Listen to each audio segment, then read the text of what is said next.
Right, the next segment here, we're going to deal with the bottom of the shop, the low notes. We've already probably found our way down to bottom C, which is using this little finger here on the right hand. But now we're going to start dealing with this area just over here. You've probably already found your way to G sharp. For the time being, we're going to keep away from that key as well. We're talking about these three notes that are down the bottom. And they're going to operate what's known as the bell keys. It's going to give you the note of C sharp, and you'll see that note just opening just there. It's going to give you the note of B. You can see that bell key closing. And then right at the bottom of the shop, B flat, as low as we can go on these particular instruments. Okay.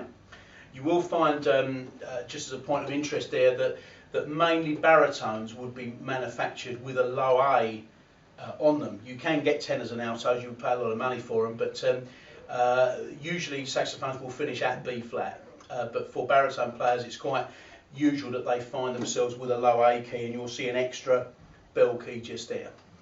Now, the thing with these notes is that they can be quite difficult to try and get hold of. You need to push a lot of air into the instrument there and try and push it all the way around the pipe, because as you can see, the pipe itself is virtually shut down. Okay, so you've got a long way to go with the air, so you need to make sure that you're kicking well from your diaphragm, that you're pushing in the air into these notes here. And also you're going to find it a bit of a workout for both of your little fingers, which really are fingers that we don't use too much in sort of everyday things. I mean, obviously if you're a touch typist you would, but apart from that we don't tend to do too much with them. So you are going to find that these guys here need to stretch themselves a little bit and need to be precise about what they're doing. Similar thing with the high notes. You want to spend a bit of time with away from the neck, away from the mouthpiece, just looking at these notes here and finding out where they go. So there's bottom C sharp, bottom B, and bottom B flat. Now, you also want to make use of these rollers, the black rollers which are here, and this is a good opportunity for you to just check your saxophone and make sure that they are rolling. You've got two rollers on here as well, and this is for you to roll. If you wanted to go from C sharp to B, you can roll there, keeping the pressure on, rather than lifting all the time, okay? Which is going to give you an extra note in there. So just be aware that you can use those rollers. You can roll down to B flat as well, okay? Likewise, you can come here, C, you can roll up to E flat. So just be aware of those rollers just there. It's worthwhile as well, if you are experiencing problems with these, if they are squeaking at you a little bit or if they're a bit woofy, for you to just make sure that you have your saxophone checked over and make sure that it's not leaking any air. You should be able to find in your locality a good quality repairman that will check your saxophone out. Just make sure that it's fine. But that can be one of the major causes of low notes going wrong. Okay. If you're not supporting properly with your mouth, if you're not supporting properly from here, not getting enough air into the notes, you may well find that those notes are going to be a problem as well. So you need to check them.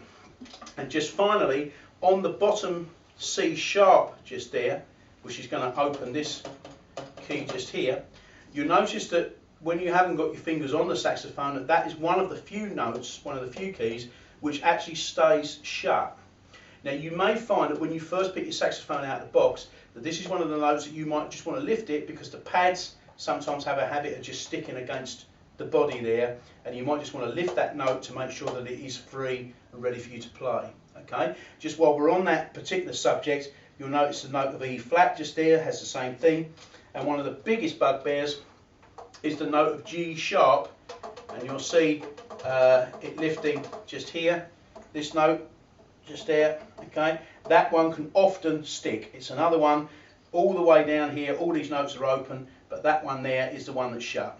Okay, and it doesn't matter whether you've gone and spent £100 or £5,000 buying a saxophone, they all do it. All of them do it. Okay, so make sure that when you're actually picking a saxophone up, that you are freeing all the keys up, because it will be advantageous for you to do so. Similar kind of advice really with the low notes as we had with the high notes. Try and practice them 5-10 minutes in each practice schedule. It will get you used to playing them. Get some work done with those little fingers mainly, and try and play songs that you know down the octave. So you try and incorporate them all the time. It's very important, especially when you're doing your scale practice, that you're starting to really operate from bottom B flat rather than trying to just sort of play from C. Okay, those 2 or 3 notes down the bottom there are going to be quite important for you to use.